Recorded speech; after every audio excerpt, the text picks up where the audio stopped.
Halo Bu Vivi dan teman-teman semuanya. Perkenalkan, nama saya Muhammad Fernando Febrananto. Jadi di sini saya akan menjelaskan bagian akhir dari presentasi kelompok kami.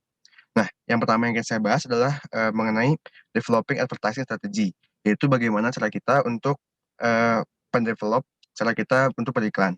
Nah, jadi eh, topik penting yang akan kita bahas kan di sini tentunya ada iklan.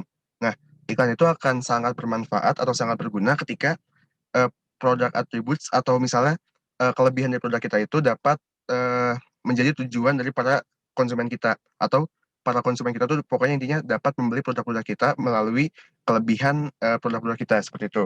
Nah, salah satu cara untuk mengetahui hal ini tuh adalah dengan menggunakan Meka model yang akan saya jelaskan ini selanjutnya. Nah, jadi di Meka model itu adalah sebuah model yang membantu kita untuk menentukan nih sebenarnya kelebihan produk kita tuh apa, terus bagaimana cara kita uh, mendelivernya gitu. Jadi seperti yang dilihat pada slide, yang pertama itu di sebelah kiri ada elemen dari creative strateginya, yaitu adalah executional framework. Ya, di sini tuh yang termasuk dalam executional framework ini adalah maaf, semua hal-hal yang kita perlukan untuk kita beriklan. Mungkin sebagai contoh itu misalnya kita harus nyiapin dulu nih skripnya itu kayak nanti iklannya bakal kayak gimana, terus konsep yang mau kita bawa tuh kayak apa.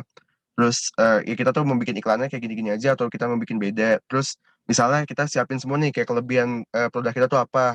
Terus kita tuh mau nonjolin produk kita tuh bagusnya di mana atau lain sebagainya. Pokoknya semua hal yang berhubungan dengan persiapan persiapan ruang kerja kita atau persiapan framework kita tuh disiapin di awal untuk kita eksekusi berikutnya.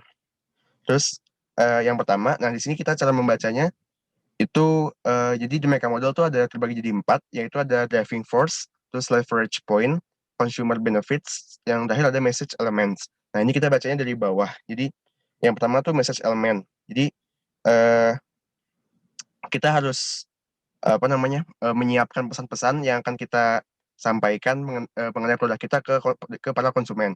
Terus setelah itu kita lanjut ke tahap berikutnya, yaitu consumer benefits. Jadi kita harus mengkomunikasikan kepada para konsumen melalui iklan kita tentang apa sih sebenarnya topik penting atau misalnya key benefits penting dari produk kita yang ingin kita sampaikan kepada para konsumen kita. Terus setelah itu kita lanjut ke leverage point. Nah, jadi di sini di leverage point ini ada sebuah hook atau sebuah baitan. Jadi yang apa ya, yang nyambung ke produk kita. Jadi bagaimana cara kita untuk menarik para konsumen itu tertarik terhadap produk kita. Jadi di sini kita dapat menonjolkan kelebihan-kelebihannya seperti itu. Terus di terakhir kita driving force. Jadi kita di tahap ini kita udah ngasih value nih kepada para konsumen melalui iklan kita. Jadi kita udah iklan udah jadi, kita ngasih eh, ngasih value mengenai produk kita kepada kepada para konsumen seperti itu. Jadi ya ini seperti kita lihat juga di sebelah kanannya, yang awal tuh ada atribut-atributnya, yaitu tadi pesan-pesannya, terus ada functional consequences, terus yang ketiga ada psychosocial consequences, dan yang terakhir ada values-valuesnya. Nah, next yang akan saya bahas adalah developing personal selling strategies. Ya, jadi eh, bagaimana cara kita untuk mendevelop personal selling? Salah satu caranya adalah dengan menggunakan ISTEA model, yaitu ISTEA merupakan singkatan dari impression, strategies, transmission, evaluation, dan juga adjustment. Jadi model ini tuh menyarankan pengaruh staf penjualan tergantung pada keterampilan mereka dalam melakukan 5 aktivitas dasar ini. Yang pertama, yaitu mereka dapat mengembangkan kesan yang berguna dari para pelanggannya. Terus yang kedua, mereka dapat merumuskan penjualan strategi berdasarkan pesan kesan ini. Terus yang ketiga, mereka dapat mentransmisikan pesan yang sesuai. Yang keempat, mereka dapat mengevaluasi reaksi pelanggan terhadap pesan yang kita berikan. Dan yang kelima, membuat penyesuaian yang tepat dalam presentasi jika pendekatan awal gagal. Nah, mungkin ini masih agak bingung ya. Jadi, saya akan jelaskan di berikutnya. Nah, di sini, jadi melalui istilah model ini, dapat kita lihat awal tuh kita dapat menyiapkan impression formation, yaitu apa sih yang pengen kita apa sih impresi yang pengen kita dapetin daripada konsumen kita. Misalnya apakah kita pengen dia tuh apa ya kayak jatuh cinta banget sama produk kita, atau misalnya mereka tuh apa kita pengennya kayak cuman produknya viral aja tapi kayak yang penting keinget di produk di apa di pikiran mereka gitu. Jadi kita harus membangun impresi di para konsumen kita. Terus selanjutnya kita strategi formation. Kita milih kita harus menentukan strategi objektif untuk memformulasikan pesan kita kepada para konsumen. Untuk untuk tadi misalnya kan kayak kita pengen pesan kita itu misalnya viral nih, yang penting semua orang ingat gitu. Kita misalnya pengen bikin suatu iklan yang aneh. Ya, berarti kita harus ngatur strateginya gimana, kayak kita bikin yang bisa kayak gitu tuh gimana gitu. Terus kita masuk ke tahap transmission, yaitu kita udah mengimplementasikan strategi-strategi tadi ke iklannya itu. Terus itu, setelah kita mengimplementasikannya, kita masuk ke tahap selanjutnya, yaitu evaluasi. Nah, sebenarnya apakah iklan itu sebenarnya udah bagus atau belum? Atau misalnya udah sesuai dengan harapan kita atau belum, seperti itu. Nah, kalau misalnya gagal, ya kita seperti lihat di slide, itu ada panah ke kanan, itu failure. Jadi kalau misalnya gagal itu, kita balik lagi ke atasnya, yaitu adjustment. Kita modif nih, kira-kira sebenarnya tuh yang bikin gagal tuh di apanya sih? Oh, ini misalnya ya, iklannya terlalu misalnya terlalu basic nih, kayak ada kurang menarik perhatiannya gitu. Kita kita jadi, oh tahu nih salahnya di mana, kita perbaikin lagi di adjustment, terus kita kita ganti strategi kita, berarti berarti modal iklannya bukan kayak gini nih, berarti coba kayak gini. Nah, kalau misalnya semua udah benar semua, yaitu kita masuk ke tahap akhir, yaitu di paling bawah, yaitu sukses. Jadi strategi kita buat personal selling itu berhasil, seperti itu. Nah, yang terakhir ada evaluate effects of the promotion strategy.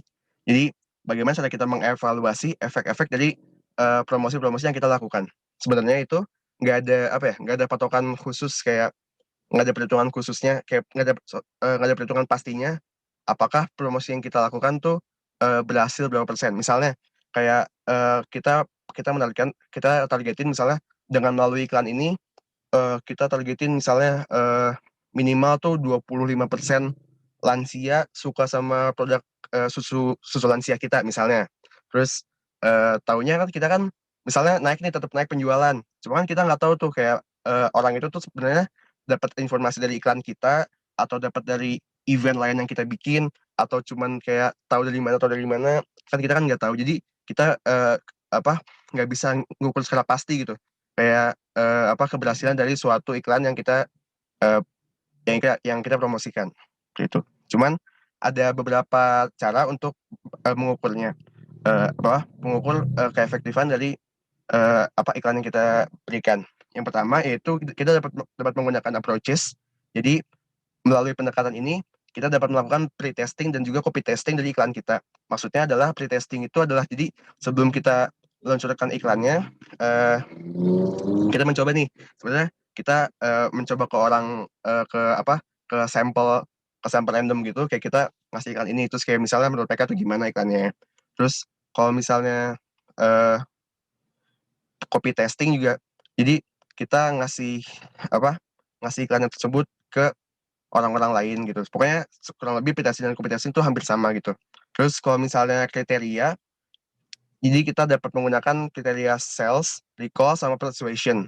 Nah, maksudnya adalah kalau sales itu mungkin seperti contoh yang saya berikan. Jadi kalau misalnya salesnya meningkat gitu, ya berarti kan iklan yang kita berikan tuh mungkin dapat dibilang sukses. Cuma kan tadi saya bilang juga, jadi mungkin belum 100% akurat juga angkanya, karena ya kita nggak tahu itu tuh mungkin dari iklan kita, atau misalnya dari viral di sosial media lainnya, atau misalnya dari event kita, atau dari mana gitu kan. Terus recall. Jadi recall ini adalah sebuah cara untuk mengingat apakah para konsumen kita tuh ingat gak sih terhadap iklan yang kita berikan. Mungkin kita dapat memberikan kuesioner atau misalnya kayak eh misal nih, kayak misalnya semboyannya Nike, yaitu just do it. Misalnya kayak mereka ngasih ngasih lihat iklan just do it gitu. Nah, kita kan pasti langsung ingat kan kayak, oh just do it tuh Nike. Nah, jadi kayak kita bisa nge-recall pikiran mereka gitu. Apakah mereka ingat ada produk kita atau enggak gitu. Terus yang terakhir,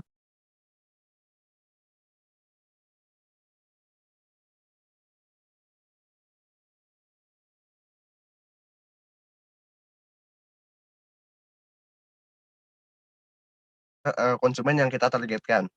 Jadi ya kurang lebih persuasion itu adalah gabungan antara sales dan recall, dan juga persuasion ini merupakan salah satu kriteria yang paling penting karena ya berisi tentang gabungan dari sales dan recall. Terus ya ketika semua hal sudah kita coba dan hasilnya juga maksimal dan juga hasilnya sesuai atau bahkan lebih dari target yang kita tetapkan, maka ikan promosi yang kita berikan tersebut sudah dapat dikatakan efektif. Seperti itu. Ya, mungkin sekian dari kelompok kami. Mohon maaf, saya dan teman-teman, saya mewakili teman-teman lainnya juga mengucapkan mohon maaf jika ada salah kata. Terima kasih dan ditunggu pertanyaannya.